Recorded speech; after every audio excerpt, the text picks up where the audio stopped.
Okay. Well, thank you for having me. Yeah. I'm really excited. We have been planning this for quite a while, so really glad we can finally make it happen. Yeah. Today I'm talking about mindset and how we can, if we can change how we perceive and frame stress, we can really change how we can cope with it and manage it. Right. And I think as this being a podcast for college, sort of geared toward college kids, stress is huge. It is. I think everyone can relate to stress and have felt the impacts of stress. So I've been interested in the mindset shift around stress, and the story that I like to tell when I think about this and what sort of got me interested in it was my driving test. So when I was 16, I failed my driving test. Yeah. And I was so upset, as any 16-year-old would be. My sister is 16 and she failed her permit test, and I never let her hear the end of it. But that's just my job as a big brother. Yes, my sister tormented me. And I came home and I was like, oh my gosh, I can't go back. Like, how am I possibly going to retake this? Right. And my dad looked at me and he said, well, you have to see it as a challenge, not a threat. And I said, ooh, that's interesting. So I practice driving, whatever, time passes, and the day comes. I have to go back and retake the test. And I recite that line over and over again in my head. It's a challenge, not a threat. It's a challenge, not a threat. And I take the test and I pass it.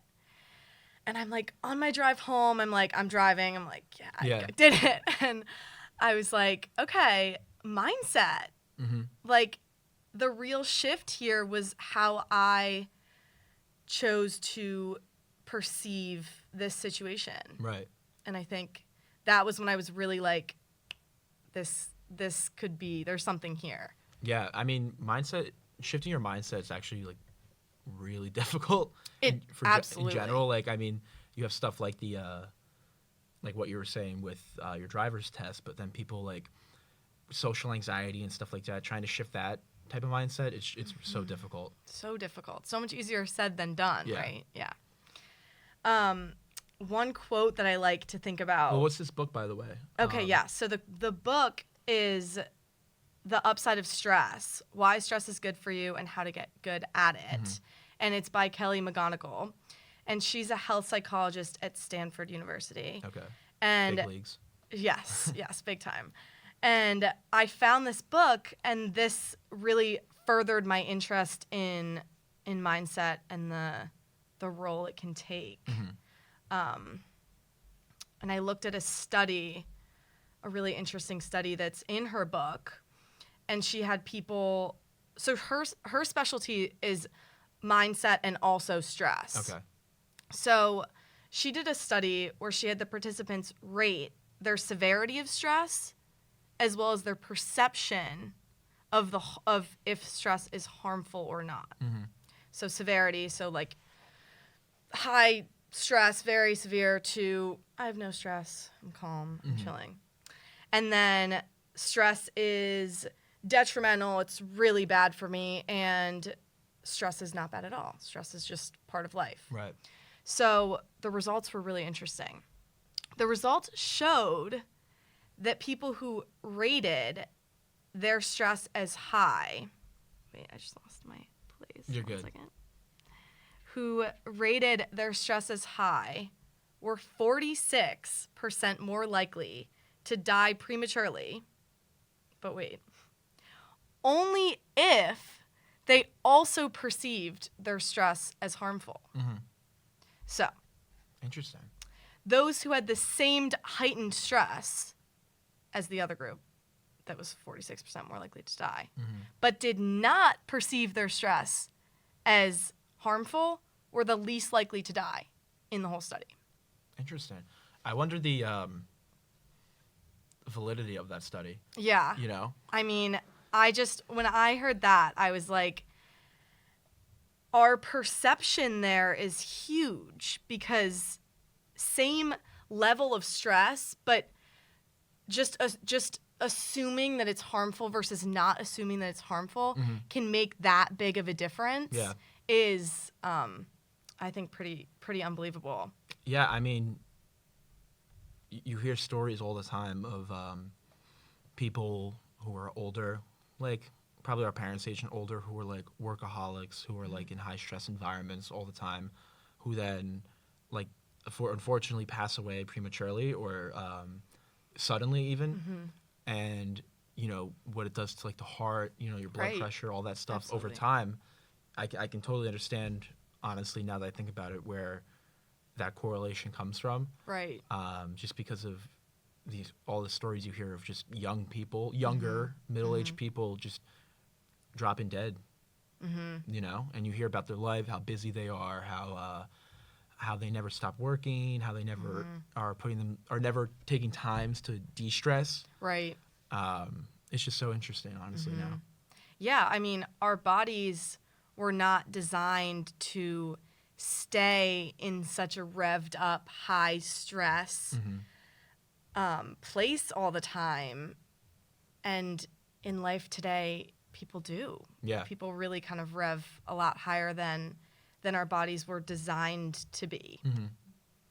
I wonder if it has to do with like the areas that we live in. Like I know that you're from the Washington area. Yeah. I'm from the New York metro area, so it's like we live in high stress environments to begin with. So I wonder if our perception of that is different from people who live like out in, I don't know, like Kansas or something, you know? That is interesting.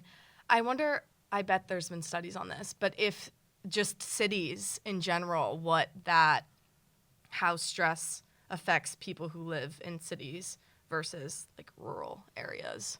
I'm sure there's got to be a difference. It's one of those things where it's like you kind of know the answer already, even if a study hasn't been done. Right. You know? Yeah. So I'm sure it is. I mean, I was just having a conversation with somebody today about. She was telling me that I give off like a West Coast vibe because I like a chiller environment. Like I always am like anti like corporate. Like you know, like work setting, and like professional, like bureaucracy and stuff like that. So she's like, you know, you probably would like the West Coast. Everyone is so much chiller there, and I'm like, nah, because I love the East Coast. But I found that interesting. I was like, you know, because I was talking about how I want to stay in the New York area after I graduate, and I was like, I probably would like that better because everyone is so high strung in my area, but.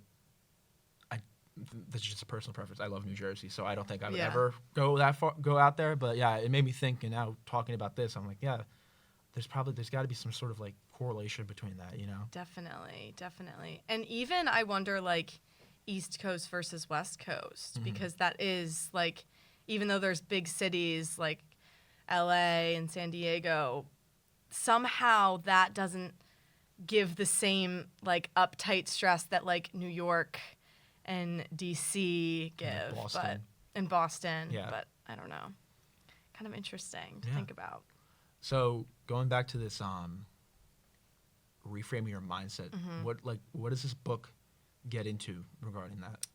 So, I think the place to start with this is the perception that people have around stress. So, stress is almost always considered a bad thing. Right. People will be like, you don't, like, there's all these magazines published and articles and very pop psych things around reducing your stress. Right. Like how to de-stress on the weekends, how to whatever. So I think the perception that stress is bad is the first step in tackling this shift in mindset. People often assume it leads to poor performance or weakness or choking in sports games. And this idea that stress is bad, it's kind of cyclical because it makes your stress worse at the same time. So if you're sitting there and your palms start to sweat, your heart's racing, you're like, oh, I'm stressed. you're only going to feel more stressed. So the idea around it, I think, being bad propels it to be even worse a lot of the time for people. It's like that mentality. My dad always says this, like when something bad happens, he always tries to frame it in the context of, this isn't happening to me, this is happening for me. And I'm like, that's great and all. Sometimes things are actually just happening to you. Yeah. But yeah, you know. Yeah, that is, yeah, definitely. I'm like, I try to take that and I'll think about it. I'll apply it. I'll be like, all right, well, if you get into like a car crash, is that happening to you or for you? You know, like. Yeah, definitely. But it's just a funny thing he says all the time. Because he gets stressed out with his work, so he's just always like, this is happening to me. And it is, or happening for me, rather. That is, that's a great example of a simple mindset shift of how you can relate differently in the situation. Which is good. It's good to have those little things to repeat to yourself. So like, how would you handle it? Like if you were stressed out, let's say it's like a test or like something else, how do you apply it to yourself? How about that? Good. So I think the first thing that I have tried to do to improve my own response to stress is to see it as just simply a response. So all stress is our bodily reaction to a stimulus, to a stressor. And if you can see it as just a response, like anything else is just a response to a stimulus, you can take the power away from the stress. Right. And I think that's a really good place to start, is sort of reframing just taking away the meaning behind it. This doesn't have to, stress doesn't equal I'm going to fail. It doesn't equal I'm bad or I'm not talented or I'm not prepared. It's just a response. It's just your body preparing to take on a challenge. Exactly. And it's important. It's an important thing to discuss for, like, I guess people in our position. We're like all graduating in May. Like, next steps. Like, what if I don't get a job in 6 months? Oh my God, I have to pay these student loans in 6 months, and I'm not employed. Like, all that stuff. What if I don't get an offer out of college? All my friends are getting offers out of college. All of them had crazy internships at these big banks on Wall Street and whatnot. Right. Like, so it's good. It's a good conversation to have going forward in that respect, at least to our, like how we see it. I mean, it's different for, like, obviously our parents or people that are older or younger than us. They were stressed, like younger people stressed out about, like, more about like their friendships and who's dating who and like stuff like that. Us, it's like we're at a point now where it's like we're phasing out of that. Yeah. And now we're phasing into this like actual huge change. Right? The real world. Yeah. That's what you we're always becoming hear. real adults. I joke with my mom. I'm like, I'm not an adult. She's like, you're an adult now. And I'm like, I'm not an adult until I have to get off your health insurance. That's 26. 26. Yeah, I got a few more years. Yeah, right? Exactly. Yeah, definitely. So it's like, it's hard, honestly, thinking about that. I don't think a lot of people are intentionally thinking about it. It's always like in the back of your mind. Right. You know? And the comparison is always there because you're looking at what other people do, and then that can sort of activate stress within yourself because you're like, well, I don't have a job, or I don't know what city. My friends have been talking about what cities we want to move to after school, and they all started applying to Chicago schools. Really? And I called my mom yesterday, and I was like, I think I have to apply to a school in Chicago. Yeah. Like, everybody's going to Chicago. Yeah. So it's kind of funny how you definitely see yourself in terms of what everybody else is doing, and your stress can be compounded by watching everybody do other things too. You know, it's another thing that adds to stress, like in our point in our lives, LinkedIn. LinkedIn, I actually don't have a LinkedIn. Good. Randomly. Good for you. I think LinkedIn is like it's the worst social media app I've ever been on, because it's like you compare yourselves like on other social media apps, but instead of comparing your looks and stuff, you're comparing what you achieved. And it's like it's basically just like a who's better than who contest. And the language that people use on there too, it's very like formal, right? But they're blowing smoke up their own ass at the same time. And I'm like, this sucks. Yeah. It's funny that you call it social media because It is, honestly. I never thought of it like that. Yeah. But it is. Like, senior year, people are like, it's not Instagram anymore. It's like LinkedIn. People are scrolling through LinkedIn. I'm like, I got 1,000 connections. I'm wow. like, cool. Like, yeah. okay.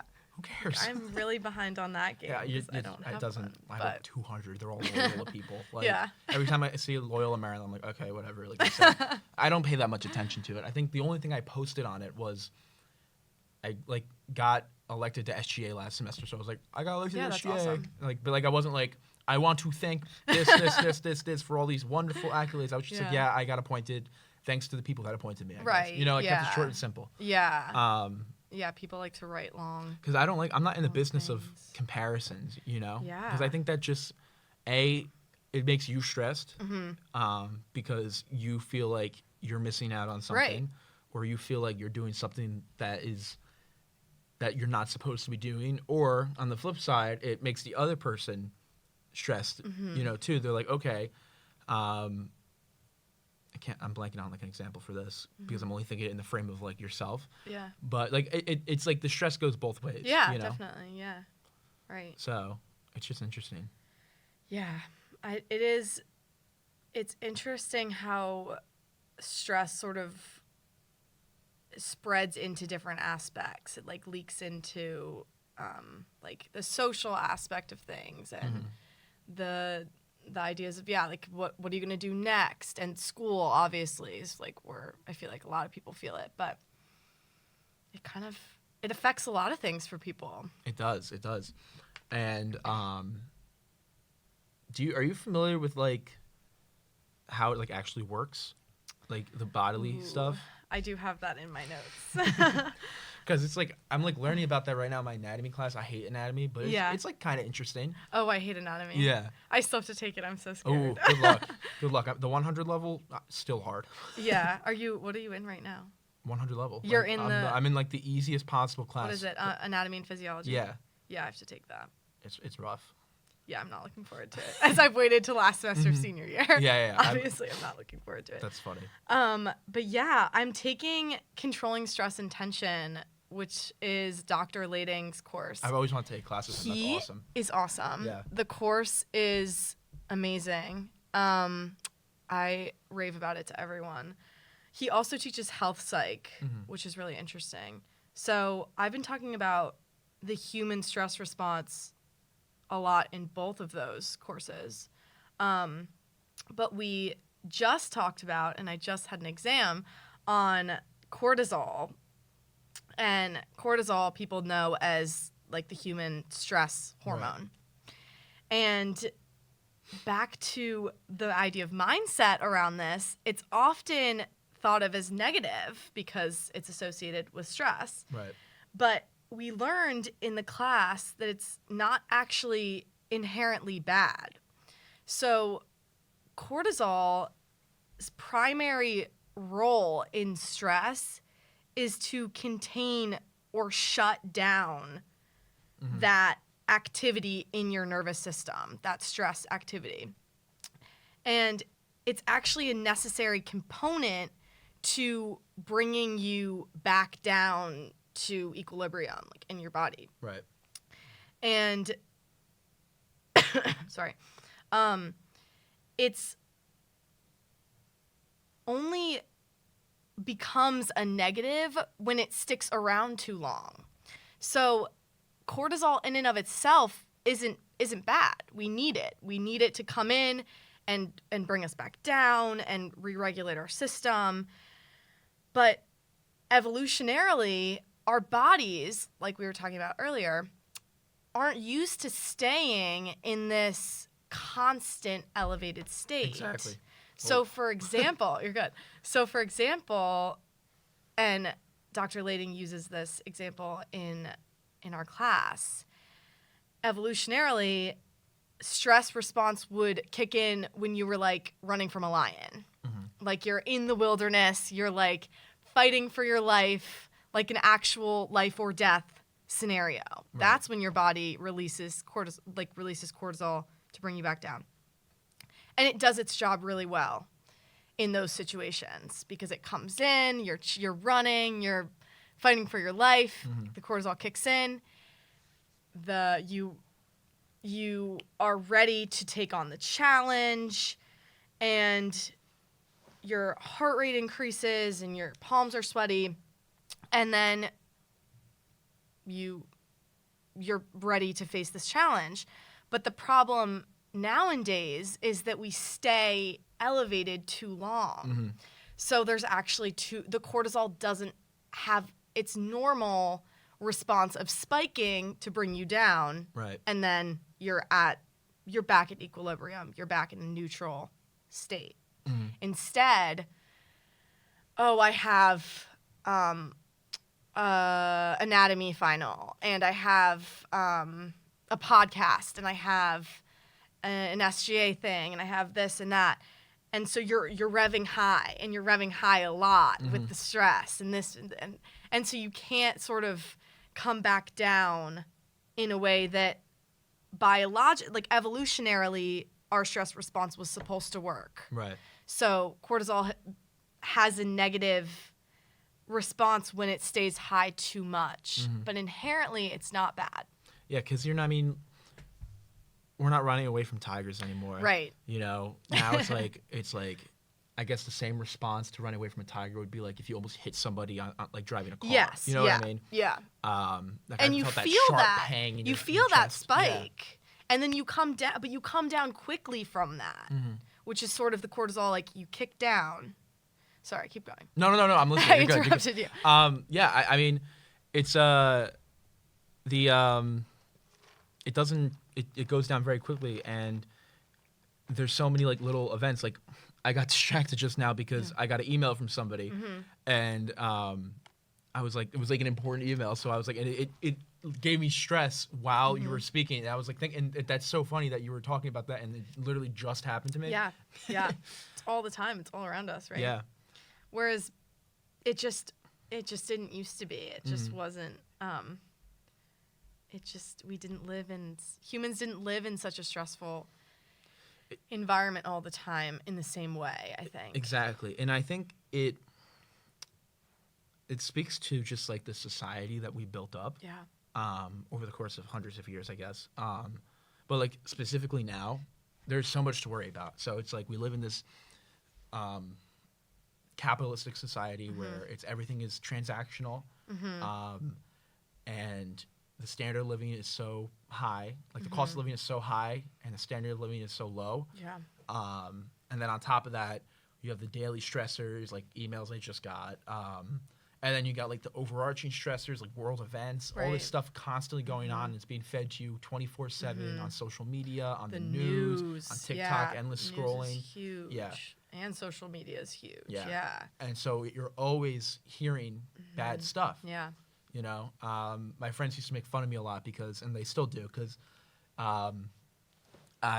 sometimes people will be having like a conversation, and I'll be like scrolling on my phone and I see something on Twitter and I'll be like, you will not believe what just happened. And it's just like the most like negative thing on the planet, and they're like, great, thanks. Like, and and I don't even realize I do it sometimes. But it's just crazy. Yeah, we're so caught up in that social media part, the world events, all that stuff, that like it's hard to like reframe your mindset and be like, okay, this is happening so far away, and it doesn't directly affect me maybe yet, so why should I worry about it? Right. You know? Yeah. I think the constant access to so much information is hard because we're just constantly flooded with world events that are happening, and social media and pressure, and there's not a break from it in the way that that there used to be. Exactly. And I used to touch on this all the time. Like we did it for like 10 straight podcast episodes, talking about how it negatively affects like children on those apps. And I'm curious, honestly, after hearing all this, like their stress levels, you know, because perfect example was when the war in Ukraine broke out. You were getting like like first person POVs of like missiles hitting buildings just on your TikTok Yeah. For You page, and underneath it'll be like, "Hey guys, welcome back to my challenge." Like, and then A is dystopian. B, for children to see that, Yeah. with, like little to no restriction because they don't really have any restriction on TikTok. Absolutely. I wonder like what it does to their sense of stress. You know? Yeah. And just like there must be some degree of just like numbness to it too. Right. I think like the constant exposure to it, it's just like it's like, oh, it's another whatever it is. Like these terrible things become so common that like you sort of don't Get they don't desensitized. Yeah, you get desensitized. That's the word. Yes. That's like our entire generation with like school shootings and stuff Yeah. like that. You're just like, oh wow, another one that's happened. the classic Next. example. Yeah. It's Right. crazy. It's sad, honestly. And it just But never. it's like It just was never a thing before. it was never a thing, but it was also like you would read about it in like the newspaper. Right. You know what I mean? You wouldn't be getting live updates Yeah. as it was happening like on social media and Right. stuff like that. you And know? how those things then just compile onto your everyday stress because you're stressed about what's happening here and now in your own world, and then you go on your phone to relax and scroll, and then you see just crazy things that yeah. stress you out further. Exactly. So I think it is it's hard to have constant access to so much information. I think And it just adds. It's probably it just that it's compounded. on top. Exactly, it's compounded on top of what already stresses you out. And Yeah. no wonder the cortisol levels are always all Right. fucked up. You know? Yeah. No wonder they Like, can't come back down you're after like, that. After that lion stops chasing. Yeah, you, you're right? like, I'm just gonna. I've had such a stressful day. I'm just gonna relax and go on TikTok, and Right. it's inundated with just stressful videos the entire time, and you Yes. don't even realize it because Yes. you're numb to it. You know? Yes, exactly. Yes. And that's where the comparison also comes in, because you see, like you said, LinkedIn, or like on TikTok, there'll be like all these like day in the life or like fitness video. Like the comparison with yeah. these kind of apps is also a compound stress, I think, because then, at least for me, I'll be sitting on my phone. I'll be like, finally, like, can just relax. And then I'll see people doing all this cool stuff. And I'm like, oh, I should be like Yeah. How come training I'm for a not? marathon right now. Yeah. How come I'm not an influencer getting Prada Yeah, and whatever the hell? You know what I yeah. mean? Where was my like green Yeah. drink this morning? Yeah. It'd be like day in the life of a influencer. I have to go to Target. It was so stressful, guys. Yeah. Like, you're like, they're in like a whole different world. They're so out of touch. Yeah, definitely. What it's interesting, what they find stressful is like not at all what is like like subjectively, I guess, Yes. stressful. Right. You know, like going to Yes. Target. Oh no, my package didn't get delivered on time. Right. What am I gonna do? What am I gonna wear? I'm running late to the airport for event? Paris Fashion Week. Like, Yeah. Paris. Yes, exactly. and you're like sitting here and you're like, I got bills to pay. Right. Like, Yeah. Yeah. just- Where am guess- I gonna live after school? Yeah, Where? yeah. It's just, I guess, putting just like putting into like a tier system what is stressful. You know what, Right. you know what I'm trying to say? Definitely. Yeah. I mean, it's all relative, right? Mhm. It's all To your experience, I to guess, your own individually. experience. Yeah. Definitely. But Yeah. taking steps like reframing it. So like the issue with that is though, and here's like, I'm not like pushing back. I'm just saying like with me. No, push back. Okay. I All right. I'll love push it. back a little bit. I guess if it's so chemical, the reaction to stress, then I wondered how effective just saying, oh, this is happening, like just use my dad's example, this is happening Yeah. for me, how effective that actually is if it's Yeah. so chemical in nature. I think you can't deny the chemical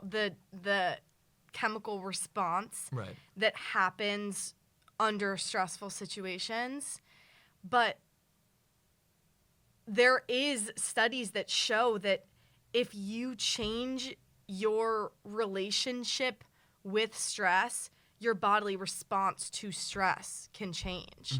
So it kind of goes hand in hand, I think, because if you're able to sort of reframe and neutralize the stress, then your body your body will initially kick in. The cortisol will initially always kick in. Right.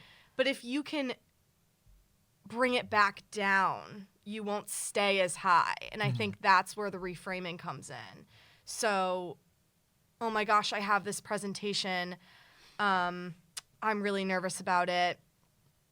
But if you go up there and you say, well, it's a challenge, not a threat. This is a chance for me to prove what I know in this class. Right. This is a chance for me to practice my public speaking skills. And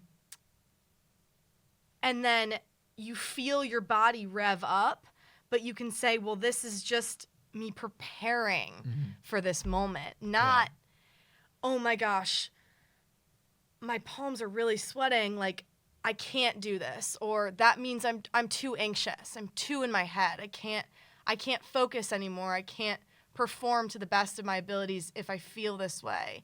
So I think, yes, your body is always going to respond because that's its job. Right. But if you can take the negative meaning away from those responses, that can be really powerful. You can choose to see it as a neutral response, and then even more than that, which is kind of what I'm getting at, is choosing to see it as something that can motivate you. Right. And the quote I was going to say in the beginning is, it's by Billie Jean King, the tennis player. She said, pressure is a privilege. And I think that's kind of the root of this idea is, can you see this stress and this pressure that you're under as actually just a moment to show up? Like, I have what it takes. My body's gonna do what it's gonna do, but this is only negative if I choose to see it as negative. I can choose to see these responses as me preparing to sort of take on this challenge. Right. It just boils down, I guess, down to breaking the habits of thinking immediately that it's negative. I mean, right. Because it goes hand in hand with like anxiety and stuff like that. So it can be hard for people to come to terms with that. Absolutely. You know, I mean, Absolutely. like lately when I get anxious and I like get myself worked up in my head, I tell myself, I just go, what are you talking about right now? I'm just like, what do you? Like, I go in my head. I'm like, oh my god, this is happening, and they did this, and I don't know, blah blah blah, and then I either go, why? Like, what are you talking about? Or in my head, I just go, bro, who cares? You know. That's actually an awesome tool. One thing I do a lot is I ask myself, who told you that?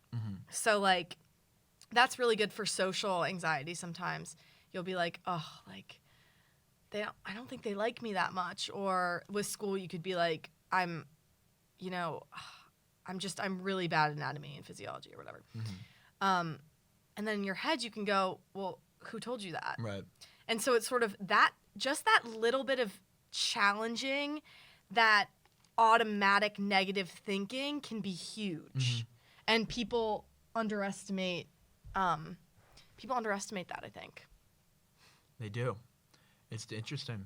I'm curious too, but like how, I guess like in an anatomical sense, you know,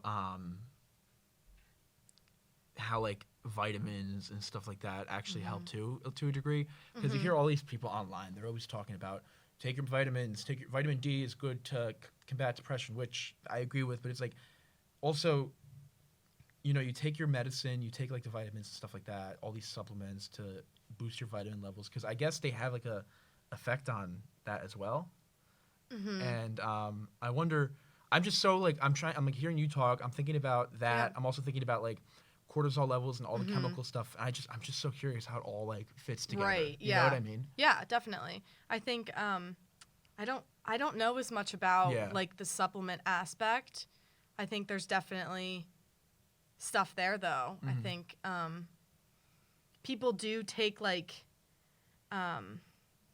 there's saffron, there's, I think it's 5-HTP. I know there's a few, like mushrooms too. Sorry. I know there's a few, at least a few supplements out there, which is like a more natural route to sort of helping with stress and anxiety. Yeah, because there's a lot of people that push back against like the SSRIs. Yeah, Like that, yeah. And it's I think that's a very valid argument. Absolutely. If the symptoms outweigh the benefits, then you shouldn't have to take it. Right. Yeah. So I totally understand the market, honestly. Yeah, and I also think part of just something to think about with that is it's often people's first step forward. I feel like people will be like, oh, I'm anxious or I'm depressed, and they're like, well, let's just Prozac or let's something. just write Yeah. a prescription. And I think while medicine can be hugely beneficial, there's so much benefit to learning techniques. Right. Like you said, talking back to the anxiety, learning how to sort of talk back to that constant negative self-talk and not always immediately going to medicine, or pairing the medicine With that. with some of the tools. With the goal of hopefully not relying on the medicine the rest of your life. Yes, I definitely At least agree with these that. kinds of scenarios. Yes. I mean, that's how I view it a little bit I take ADHD medicine. And that's how I view it. Like, I don't take it every day.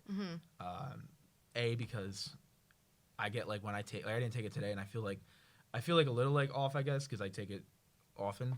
But when I do take it, I feel so like dialed in, almost like too dialed in. Yeah. Sometimes. And it's helpful, like it helps me focus and whatnot. But then sometimes when I'm like listening to people talk, and I'm like on it, I just like I can't focus. Yeah. I can only focus on one thing. Right. You lock in on one. Yeah, if like so if thing. multiple people are talking in a conversation, I'll kind of just sit there and like stare. And but it's like because I can't focus on it. Right. Yeah. Whereas when I'm off it, I'm still kind of like that just inherently, but like I'm talk more to people, I listen more, Right. I'm able to focus better, I guess. It's like it gives and goes, you know what I mean? Yeah. I don't know how to describe it, but like so like I'll take it like for classes and stuff, but like day-to-day things, like I don't take it like during the day if I'm not doing anything stressful. Right, And that's how my yeah. doctor gave it to me. She was like, it was like use as needed. Right. Yeah. So that's how I see it in my case. And then I kind of see it with the with anxiety meds and some forms of depression too, because it's about just adapting as well. I mean, it's not. I don't think medicine's the only answer. Yeah. It's not necessarily the cure-all that people maybe want it to be. And definitely, I think just especially what's crazy about it pairing too. strategies with Sorry it. that I cut you No, off. go ahead. What's crazy about it too is the fact that people half the time don't even know what it does. They just know that it works. Yeah. I mean, they know the side effects, but they don't know how it works. They just know that it does. It was like an accident, basically. Right. We've been learning about that in my health psych class, like the actual neurological, like how the medicine works in your brain. Right. And I couldn't explain it, so don't ask me to Nobody explain it. really knows. But it is really interesting to start trying to understand that as someone who wants to go into the mental health field. Now, do you want to go the full psychiatrist route, or do you want to do like therapy? I want to be a therapist. Okay. Yeah. But still have to know have a pretty good basis of medicines and what they do. But it is interesting how it works in your brain and how nobody really knows, like when they take it, how it works. It's like Bob Ross. They all had like little happy accidents, and they were like, "Oh, this actually does this." You know what I mean? Like, there's some medicines. Oh, like for example, there's this like sleep medicine that I was reading about called trazodone, and trazodone was a first gen SSRI, but you had to take a very high milligram dose to actually feel effects, and you'd have to do it over weeks. If you take a low dose of trazodone, it knocks you out. So back then, people were getting prescribed very, very high doses of this stuff, and they would just be like asleep all day. But it would help with. It would also help with their depression or whatever it was actually for, or anti-anxiety. But like it's now prescribed as a sleep aid in low doses because it just makes people tired. That's interesting. Yeah. So then they went from there and they went, okay, let's try to, I guess, like tweak this a little bit. Right. And they were like, oh, now it doesn't do that anymore and it helps them better because they just don't know. Yeah. You know? Yeah. It's just trial and error. Yeah, it is trial and error. That's what I was looking for. Yeah. Mm-hmm. It is interesting. It's interesting to think about how these things actually work in our brains. But it's good. Reframing stress, going from that perspective, is certainly beneficial for pairment with SSRIs if you really need them. Absolutely. Or just in general for like everyday people. Yeah, who medicine don't suffer can be great and hugely beneficial. I think the key is just also working on reframing things and having strategies too.